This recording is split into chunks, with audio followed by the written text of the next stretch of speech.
Texas lawmakers, they're considering a bill that would change the state's child abuse law, and they would make gender-affirming care and illegal in the state, basically. And it also punish parents who help out their children in these medical conditions to make sure they live a happier life. So let's jump right into it from NBC News. The Senate Bill 1646 would make it a crime for parents to allow their transgender children to undergo a sex change.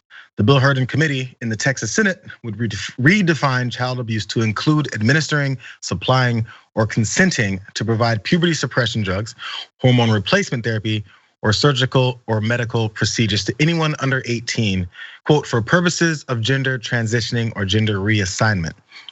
The measure would make such acts a felony alongside physical and sexual abuse and sex trafficking, although it does carve out an exception for surgical procedures for intersex children.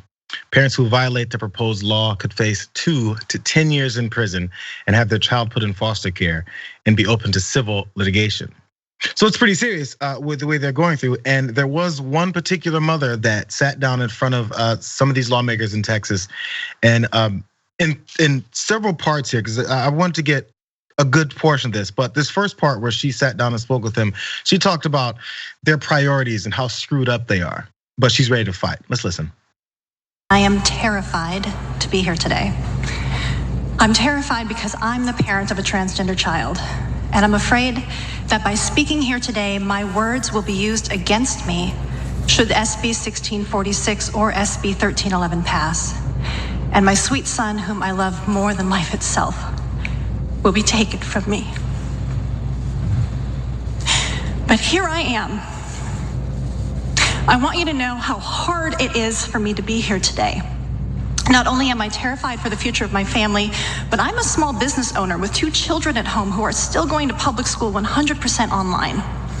I have a million better things to do than be here today, like rebuilding my business and supervising my children's online learning and repairing the damage that occurred to my home when the electric grid failed.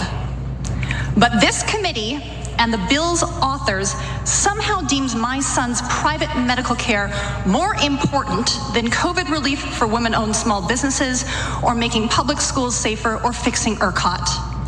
Honestly, these bills are a huge waste of time and tax dollars, but we're all here, so let's do this. That's Amber Briggle, and she is making the case for exactly how badly this has been thrown out of whack. I want to go to the next clip before we jump in and have you guys talk of the 3, where then she talks about how her son has responded and how she came to terms and figured out the best way to approach these things and what it may do to him. Let's listen to that part. When my son was 4 years old, he asked me if scientists could turn him into a boy. I didn't understand then that he was trans. I only knew that he wasn't like most girls his age and that something inside him was hurting. Like many of you, I thought he was asking for surgery and I freaked out.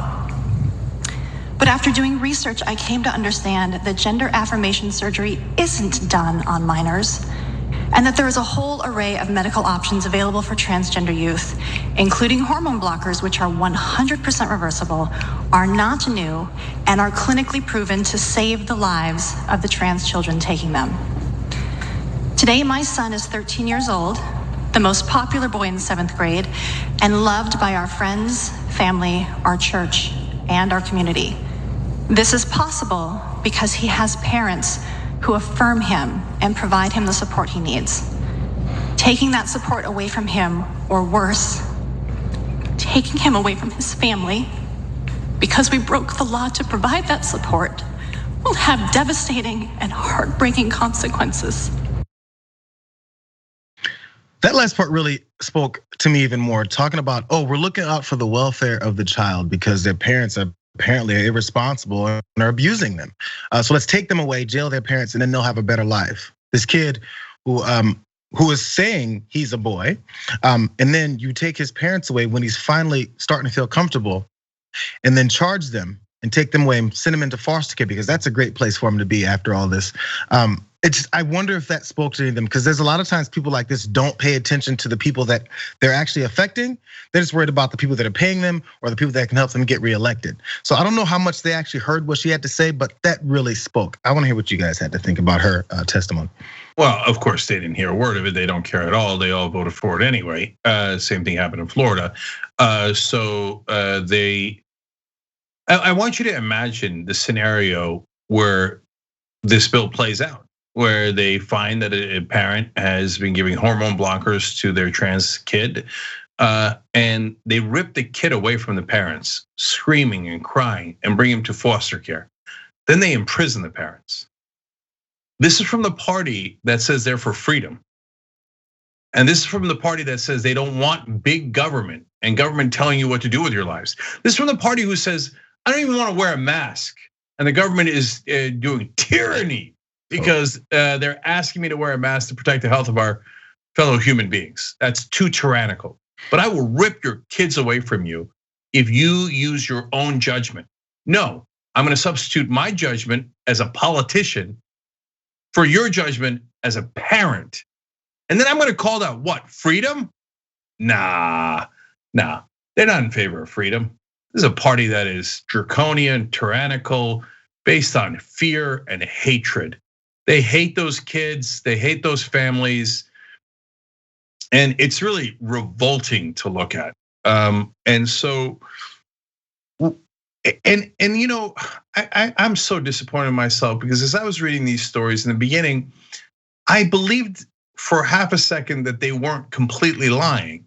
And then as I read the facts and I saw this particular parent's testimony, which was so moving, I realized, oh, no, surgeries aren't allowed. So the hormone blockers are temporary and can be undone easily. And so what would I do with my kid? I don't know. It would depend on 1,000 different factors. But am I gonna substitute my judgment for parents I haven't seen and kids I haven't seen for their judgment and tell them how to lead their lives? I would never do that, because I'm an American and I believe in freedom, unlike all of these Republicans who don't believe any of it. It's such reckless legislation that reflects nothing of the emotion and of the circumstance that mother so beautifully laid out for them. And she did so beautifully lay it out for them that I think it's a tragedy within a tragedy that those lawmakers don't listen. I mean, if you were to cast someone in a film about this topic and you were to give them that dialogue, it would be almost too good. They would say, people like that don't exist. She expressed the emotional pain, the circumstance that her family is in, and she even juxtaposed it against that problem that's existed in Texas regarding the electrical grid and COVID-19. So in other words, she's contextualized it in a contemporary way. You guys are worried about screwing up lives, and it's not even screwing them up, it's destroying lives. As Cenk just said, you're jailing parents, you're going to destroy the life of this child. All of this while you've been delinquent in doing the things that Texans really need. It's horrifying, frankly. It's horrifying, but so well described by that emotional parent. That was a really tough thing to watch. And I can only hope that some sense prevails. I don't know. I mean, it's yet more lunacy from the right wing. Well, think about this way, Mark. 26 state legislators introduced 41 bills. This is going on in just the first 2 months of 2021. It's April. Just the first 2 months of this year to exclude trans youth from teams that align with their gender identity. We've seen this battle going on. 3 such bills passed in March alone, with proponents from the laws claiming they're needed to ensure fair competition. We've been seeing this going on and on. Now, this is where the potentially surprising part comes in, you guys. So according to a new poll conducted by PBS NewsHour, NPR Marist, 66% of national adults oppose legislation that would prohibit transition-related medical care for minors. So they oppose this kinds of legislation. When data was broken down along party lines, more surprises, 70% of Republicans said they oppose this kind of legislation, and 69% of Democrats while 64% of independents also said the same. Lastly, in the poll, 67% of national adults said that they were opposed to legislation prohibiting transgender student athletes from joining sports teams. That one I just mentioned now that is going through many states.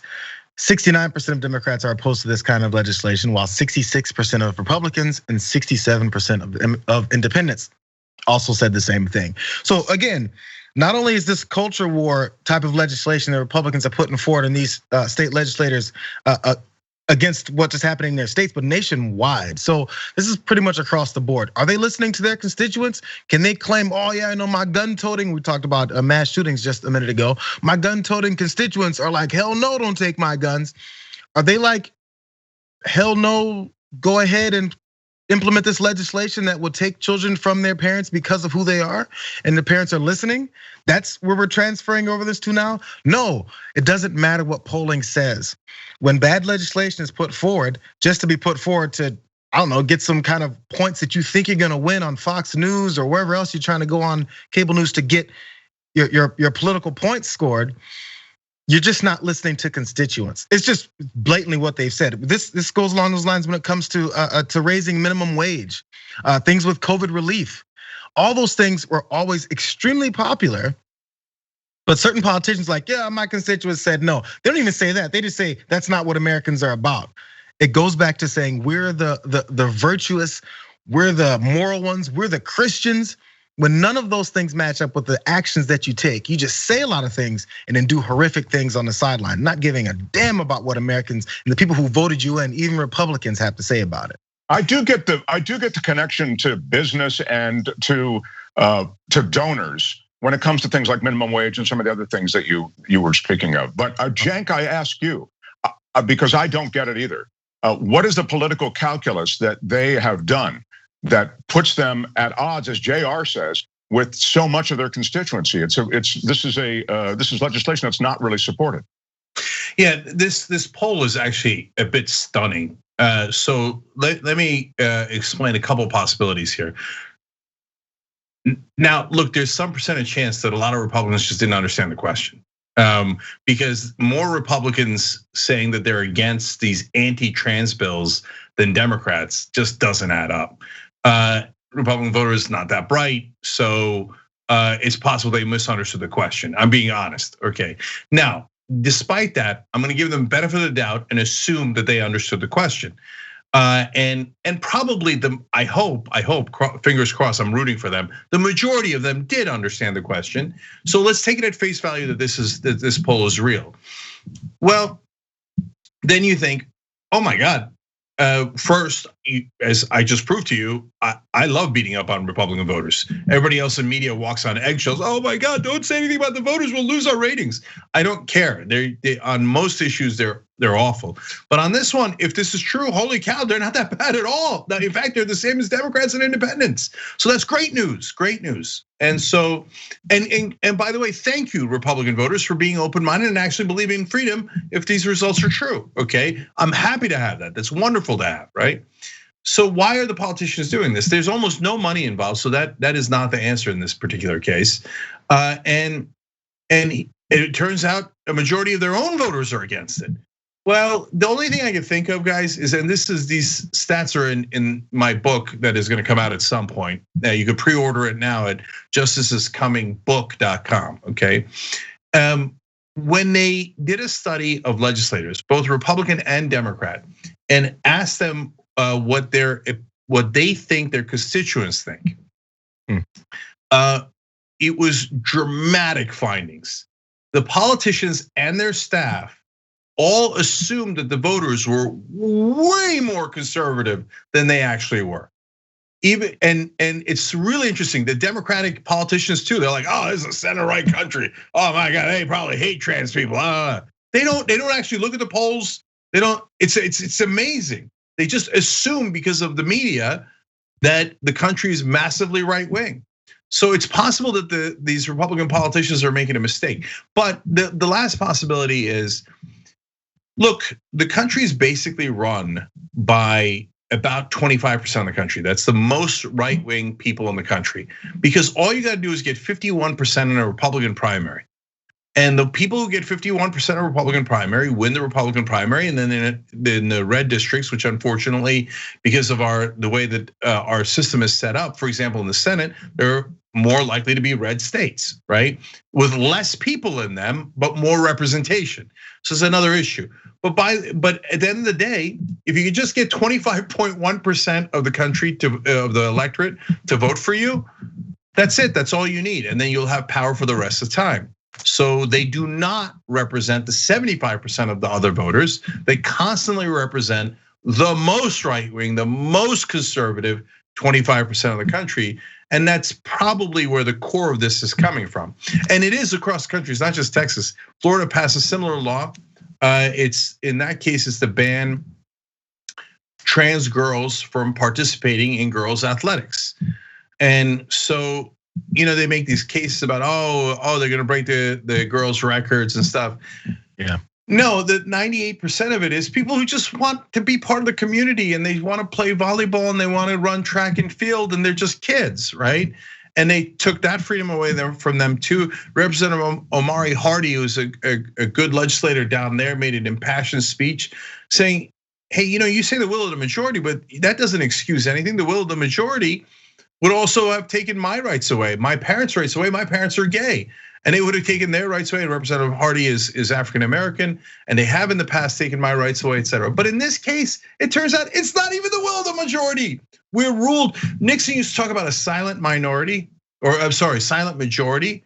Now we have a very loud minority of right-wingers that unfortunately rule this country. And by the way, the last part of that Florida bill was they added that they need to do genital inspection of the girls to make sure they're not trans. Guaranteed the first people that raise their hands to do those genital inspection of kids is gonna be Republicans. So that's the kind of sick party that the Republican Party has become. Thanks for watching The Young Turks, I really appreciate it. Another way to show support is through YouTube memberships. You'll get to interact with us more. There's live chat emojis, badges. You've got emojis of me, Anna, John, Jayar. So those are super fun. But you also get playback of our exclusive member-only shows and specials right after they air. So all of that, all you gotta do is click that join button right underneath the video. Thank you.